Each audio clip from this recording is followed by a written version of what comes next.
আসসালামু আলাইকুম। এখন আমি মিষ্টি কুমড়া দিয়ে লইট্টা শুটকি চাপা দিয়ে রান্না করব, খুব মজা লাগে। এই যে এই কাঁচা কাঁচা মিষ্টি কুমড়া আছে না, এটা দিয়ে স্বাদ লাগে।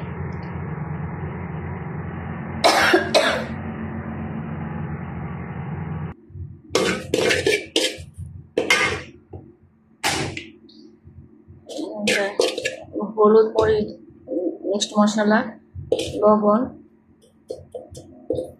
মরিচ গুঁড়া দিলাম। এখন আমি যে লইট্টা শুটকি চাপা আগে দিয়ে দিচ্ছি, শুটকিটা কষালাম।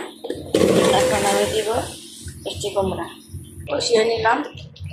এখন পানি দিব, কুমড়া ঝোল দিলাম। এই যে তরকারি হয়ে গেছে আমার।